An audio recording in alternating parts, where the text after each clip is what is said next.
Hello, this is going to be a brief video to help new users of the Expert Sleepers disting NT get up to speed. So here's the module in the box. Open it up and we should find a module. Hurrah! There it is on disting NT. Just check the micro SD card is already in. If it's not, pop it in the slot. Also in here we'll find this little bundle which has got tiny MIDI breakout, which we won't worry about just now, and also some cables. So let's connect the power cable. Power header is here, pop the cable on, and we're ready to pop that in the case. So I'm going to pop it in this skiff here. Fortunately I've got exactly 22 HP of space. Other end of the power cable in there. Pop it in. A couple of knurlies. And we're all ready to go. So now it's installed, let's turn on the case. We've got the splash screen there.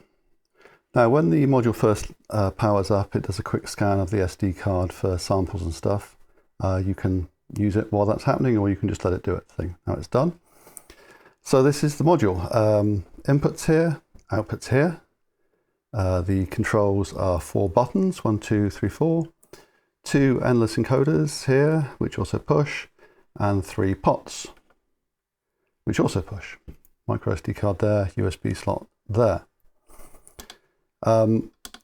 You may notice whenever I'm moving knobs and pressing buttons, this little thing pops up along the bottom. This is a help key that's designed to remind you what the buttons do. We anticipate you'll very rapidly turn that off so it doesn't get in the way, but when you're getting started it might be worth leaving it up there for a minute. So just by way of getting something going, we'll load a preset. And to load a preset, you need to use the menu. The menu is accessed from this button here, button 1. That's the menu, and away again. So that's pretty much at any time, that brings up the menu. Anywhere you are in the menu, press it again and it goes away. So we'll go menu, and then menu navigation is this encoder here. Presets, click, load preset, go into the presets folder, and then we'll choose one of the presets, and we'll choose Aleatoric Piano, because that just gets on and does stuff without us having to worry about it. So click yes, are you sure, accept, and now it's loaded it. So that's chuntering away, it's outputting some audio, which you can tell because these 2 output jacks are lighting up. So if we plug those in, we should be able to hear something. These 2 cables are running into the mixer of this case for recording. And there you go, nice gentle piano tinkling away. So we'll just leave that running.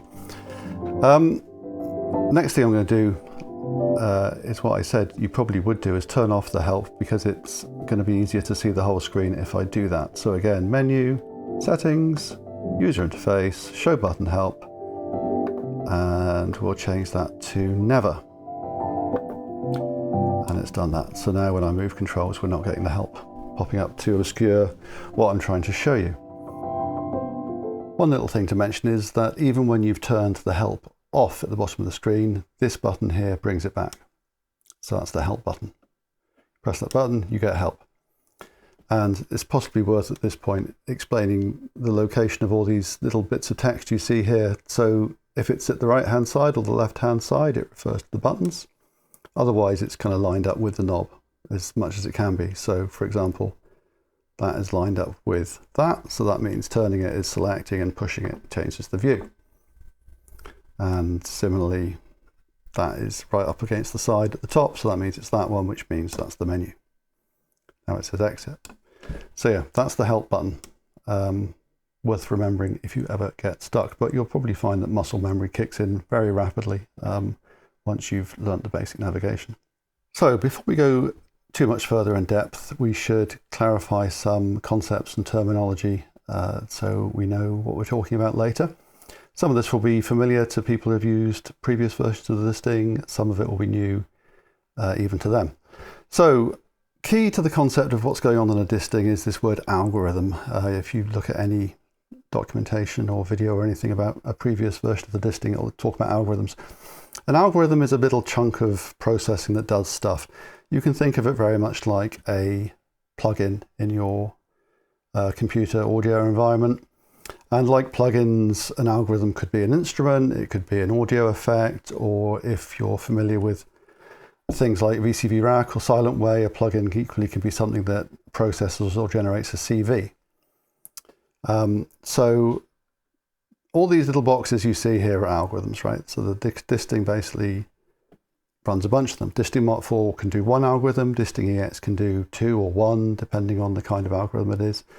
Disting NT can do a whole bunch. You just keep adding them until you've had enough, or until the things run out of memory or CPU. So yeah, you string these things together, they do stuff. Make sound, make CVs, process CVs. The other key concept, which is kind of illustrated here, is this concept of a bus. So audio buses is like the term in a mixer. Mixers have buses, right? It's just a channel. The disting NT processes stuff from inputs through all the algorithms to the outputs. There are 12 inputs. You can see those at the top. There are 8 outputs. There's 2 via a breakout. You can see those at the bottom. And there's another 8 rows here, columns I should say, which are called auxiliary buses. They're kind of ways to route things between the algorithms that don't actually correspond to a front panel jack. So you can kind of think of these as mixer buses. You can also think of them as like conveyor belts, I guess. The stuff comes in at the top and it trundles on down this big list of things. And as it passes each one of these things, that thing gets an opportunity to do stuff to the audio or CV that's on that bus. So for example, you might put some CVs in, and then it might chunter down the stack of algorithms until it hits a synth, and then the synth might use that CV to make a note. It would place its output on the output conveyor belt, and that would go down, down, down, down, down until it hits the output, and then it would come out of the physical port. If you put say a reverb after the synth, the reverb gets to grab the thing on the conveyor belt, put reverb on it, and put it back down again. So you've got a signal with a reverb added to it. So that's basically the concept. You just list these things together, and each one gets an opportunity to take input, produce outputs, until it finally comes out at the end. So that's buses, and then each one of these algorithms, like all the other distings, has parameters. And we'll go much more into deep depth of how you do this navigation that I'm constantly fiddling with later on. So parameters are basically numbers with names that tell it what to do. So for example, a reverb has a mix parameter, which tells it how much reverb to mix into the signal. So now, with those key concepts in mind, let's go through the more detailed navigation of the system. So most of the time you spend in the disting NT will be in one of 2 views. You've got this view here, which is called the algorithm overview. This lets you look at all the different things that the module's doing at the same time. They're all in a big list. You can scroll through the list with that pot or with that encoder, exactly the same. And then to go into the other view that you're going to spend your time in, which is looking at a single algorithm, you just press that or that. So do that. So shift register random, click back to the overview, reverb, click back to the overview. And then within any one algorithm, there are 2 views as well. You've got one where you're going to get a little bit of extra UI, if there is any for that algorithm, and another view which lets you see all the parameters. So you'll notice that the top line there is the same. That's showing you the current line. Again, if I do quantile, now it's going to look clock. That view is showing you all the parameters. That's showing you one of the parameters and a bunch of other stuff. In this view, you've got 3 columns here, which correspond to the 3 knobs. So first one is basically pages of parameters. Second one is the parameter within that page.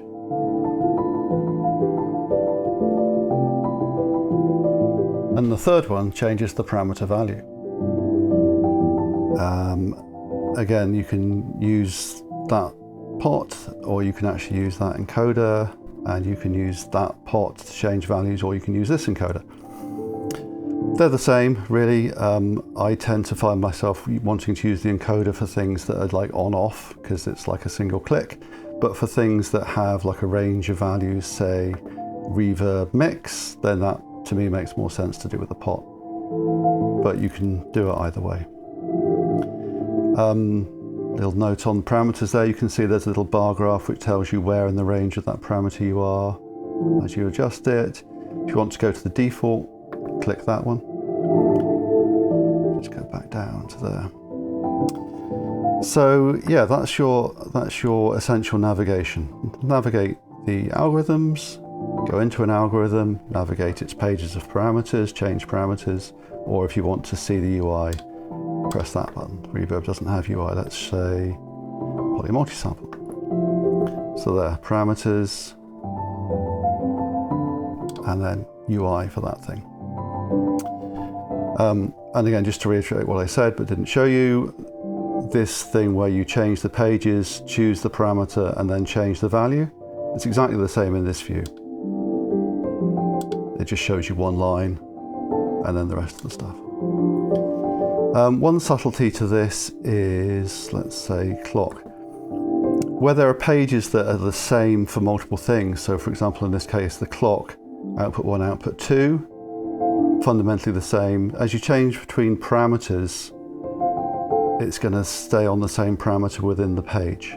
So that is helpful if you're, say, doing a mixer with a bunch of channels, you want to skip through all the things and change, say, the gain on a whole bunch of channels. You're not having to find the same parameter every time you change to a different page, because it's going to remember for you. So what I'd like to show you now is how to set up a preset completely from scratch. So I've got something here. The first step towards setting up something new is to get rid of what's there already. So we'll go preset menu, new preset. Removes all algorithms. Yes, I'm sure. Okay, so that's gone. So now we've got a completely blank slate, and we'll add some stuff. So I've got Rene here, which is chuntering away, outputting a CV gate sequence. So say we'd like to use the disting NT as an instrument, say using the multi-samples to play that melody. So let's add an algorithm. So menu, algorithms, add algorithm, and here we are. Now there's two kind of workflows here. The quick one, if you know what you're doing, is just to quickly nip to the one you want and hit that button and it adds it straight away. Slightly slower version is to dive down one more level and you get this slightly longer or more wordy list of algorithms with a little description of each one if you're not quite sure what you're after. So we're going to go with poly multi-sample, a polyphonic sample player. And then you have these, some algorithms have these extra things which are called specifications. We're going to use the defaults, one timbre, which means just one sample folder at a time, and 8 voices should be plenty for now, and we'll click add. And now we've got our sample player. We need to give it CV gate from the Rene, so let's find out what it's using for inputs and outputs. So dive into the algorithm view, and then we will find the setup page where it tells us that the left and right outputs are output 1 and output 2. So let's just preemptively connect those up to our mixer. Output 1, output 2, and then CV gate setup. Now this, the various polysynth algorithms can be controlled by CV gate or MIDI or I2C. We're going to use CV gate, so we need to go to this CV gate page. At the moment, gate input 1, you can see there's a whole bunch of, you can set up a whole bunch of different CV gate pairs, or more than pairs in fact, if you want multiple CVs, but we won't do that. Gate input 1 is set to none, so let's put that to input 1. And then the CV count is 1, which means the next one socket is going to be a CV. So let's find our gate from Rene, and we'll put that in there. And then we'll put our CV in there. And now it's playing our sequence, which is nice. What am I doing? Yeah, so there's an instrument. Say we want to change the sample set. Let's go back to the timbre thing. At the moment it's using our good old friend Lab Soft Piano.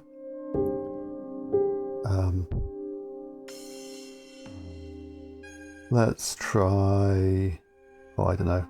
Let's try the Whirly just for a change. So that's burbling away. There we go. So that's our first preset, I guess. We could name it and save it. Menu, preset, name preset. It's called a knit. I don't know what we want to call it. Let's call it piano or something. If I could do this properly, there we go. This button, if you click it, it gives you a shortcut through the various uppercase, lowercase numbers and such, which I've gone way past there. Let's find an N and an O, and then we can save it. And it says it saved it, so that's fine. Now let's say we'd like to add a delay effect on top of that piano. So we'll go Menu, Algorithms, Add Algorithm, and this time we'll do it the quick way. We'll just go straight to Delay Stereo, and actually no, let's twiddle with this. Max delay time. This is a specification for this algorithm, and this will enable us to have a quick look at these things here. These are memory gauges. You can see the more delay time I want on the delay, the more memory I'm using up. If that ever went over the limit, you wouldn't be able to do it. It would complain. So it gives you an idea of how much resources you're using up. Let's just use the default 2. So like I say, anywhere in this menu, once you've found the one you want, just hit that and it adds it. Now you're not hearing any echo. Why you're not hearing any echo? Because the delay needs to be routed as well. At the moment, it's defaulting to using input 1 and 2 for the delay, on the assumption maybe that you wanted to feed external audio in and use the delay on that.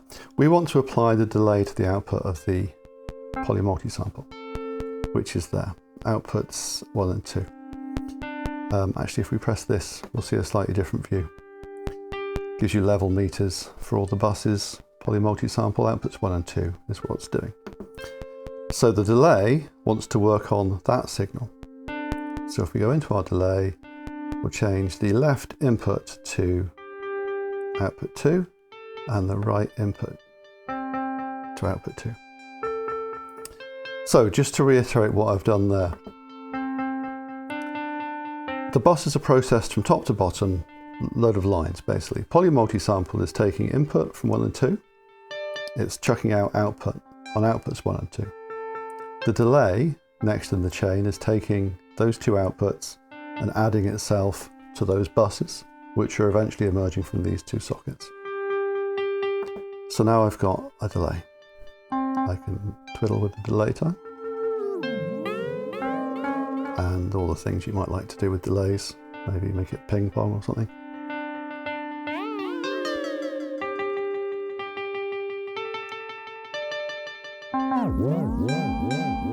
Anyway, so that's what we've done. Right, next thing. Oh, well, actually, why don't we save that one? Preset, save preset. Now this time it's going to say overwrite preset file, because we haven't renamed it. It's going to use the same name. Yes, we're sure. We've saved it again. Now, René has multiple CV gate outputs. Let's say we wanted to add another instrument. So let's just preemptively patch that up. Let's say we want to have our second gate into there and our second CV into there, and we'll add another instrument to play that. So algorithms, add algorithm. Let's go for poly FM this time. And poly FM, let's say we'd like to have this completely independent, so we'll set the output to be output 3. And we'll take a mixer channel and we'll make it stereo. So let's call that the right output, output 4. And then CV gate, Gate input is this time is, I've put those the wrong way around, output 5. Sorry, input 5. Oof. Okay, maybe not the best choice of sound there for a nice blend, but we can just dial something else in.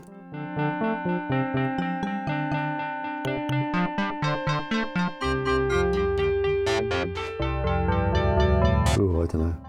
Not takeoff. Certainly not ref's whistle.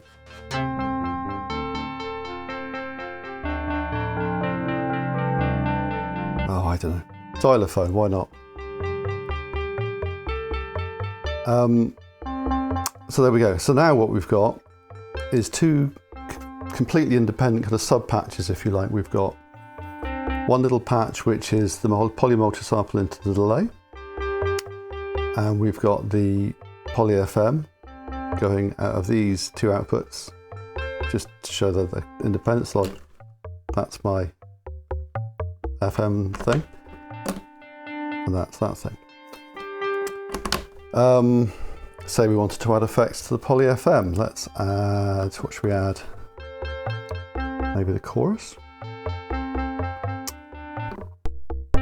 And again, we'll want to put that on output 3 and 4, outputting to output 3.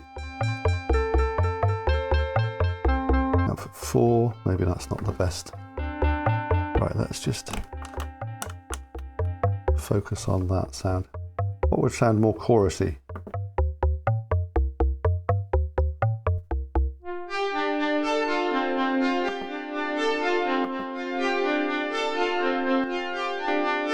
There we go, off. So that's just on our strings. Now, here's something we haven't done yet. Let's say we don't like the chorus anymore, we want to remove it. How do we do that? So, algorithms menu again, remove algorithm. Now this is going to work on whatever the current highlighted thing is, right? So if I highlight chorus, algorithms, remove algorithm, chorus, are you sure? Yes, and it's gone. So that's good. Right, next thing we'd like to do, perhaps we think, well, why are we using an external mixer to mix those two synths together? We could just do that in the disting. So let's do that. Let's get rid of that. And then we want poly FM also coming out of 1 and 2. So again, we'll just go into the setup menu. And now poly FM is also adding itself to those two outputs. Now, what you may notice is that the delay, of course, is only on the poly multi-sample because the delay is being added first and then poly FM. If we wanted them both to go through to the delay, we might want to reorder these. Now, how do we reorder algorithms? One way is to use the menu, algorithm, move algorithm up, move algorithm down. So let's move algorithm up. There we go. Now they're both going through the delay. There's a shortcut to that on this screen. If you hold this button here, button 4, and use the encoder, it just does that instantly. So that's super handy. So there you go. So that's 2 CV gate pairs from Rene, playing 2 instruments, which has got a delay effect added on the top of it, coming out of the disting NT. For this next section, we're going to go back to the Aleatoric Piano preset that we were using earlier. Let's, by way of modifying this and showing some other interactions, let's say we wanted to have this thing being clocked externally rather than by itself. So if we go into the clock here, at the moment it's on internal, 120 BPM. Let's just turn that off. And then we're going to have external clock. So we'll change that to external. You'll notice the tempo is now grayed out because it's no longer relevant. Clock and run stop inputs are already set up. So it tells me clock input on input 1 and run stop input on input 2. So anywhere you have a parameter like this, which is a bus, they're called if you read the manual, that can be any one of the inputs, it could actually be any one of the outputs, or it could be one of a number of aux buses which are kind of extra channels that run through the algorithms that don't correspond to an actual physical port. And that's what corresponds to all these things you see along the line in this view. So you notice I changed input 5 to, that's now little highlights there. We'll put that back to input 1, and then we'll hook up a clock from my FH2, which is off to the side there. Run stop on input 2 and a clock on input 1. And then I'll press start on the FH2. There we go. So it's now telling me it's on an external clock. It's showing me the BPM. Let's change that. Actually, on the FH2. There we go. It's kind of tracking that tempo change, and it's clocking the whole preset, but from external clocks. Just stop the FH2 again. It stopped. Started again. Now, just one last thing to do before we stop doing things like this. It would be great if that delay was now in time with this different tempo, which it's not currently. So wouldn't it be great if that delay was clocked from the same thing, this clock block here? So the delay has a routing page, and that's got all the different inputs and outputs, and it's got the option for a clock input. So let's drive that from our clock algorithm, which is this one here. Now at the moment, the clock's only got 2 outputs. We could use one of those, but let's, by way of demonstrating something else, set up another output. Algorithms have this concept of specifications. When you add an algorithm, which I haven't done yet, which is in the algorithms menu, add algorithm, then you can choose the algorithm you want. There we go. Some of them have these extra things. So like polymultisample, say you've got an option for how many voices you want it to have. And you specify that when you add the algorithm. Or you can change it as well. So at the moment we're on our clock. So algorithms, respecify algorithm, and we'll give the clock an extra output. Click respecify. There we go. Right, so now this clock, where it used to have 2 pages of parameters for outputs, now it's got 3. And we'll use this third one to clock the delay. So we'll enable that. It's defaulted to output 5, which we can now see flashing. Probably you'd want to change that to one of the aux channels, but just by way of having a visual idea of what that clock's doing, we'll leave it on output 5. And we can change the divisor, change the speed of that clock. Let's leave it on quarter note. And then if I go back to my delay routing page, I can now change that to output 5.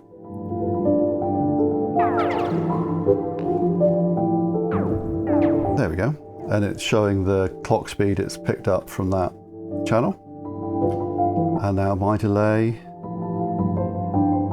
is using this new tempo. So I could change the multiplier there if I didn't actually want it to be a quarter note. And why don't we change that to crossfade rather than slew when we change the time?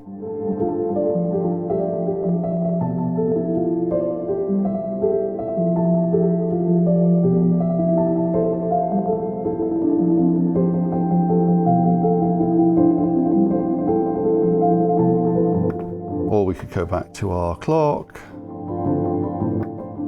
and then we could change that divisor, currently a quarter note. Let's make that an 8th note, or not a 6th note, 16th note. It's much faster. And then if we go back to our delay, it's now faster because it's a 16th note, and then we could divide that down. So anyway, you get the idea. So that's your basic navigation on the disting NT. You've got algorithms, dive into each algorithm. You've got pages of parameters. You've got parameters within the page, change the value. That button gives you a different UI, showing you stuff with only one line of parameters. And then menus are here. Into the menu, out of the menu. If you're inside the menu, you can go up a level with that one, or you can just go straight in and out. Algorithms presets, mappings, settings. I mean, all of these I'll cover in more depth, but this is just to get you going. Maybe the last thing we'll do is to save this as a new preset. Presets menu. If I just do save, it's going to save over the same file. So let's rename it. And what would we call it? Aleatoric Piano. Maybe 2? Aleatoric Piano 2. There we go. Save preset. Saved it. And now I can load that back with that change settings. So there we go. That's how to get up and running with a disting NT. Watch our YouTube channel for some more in-depth videos later on.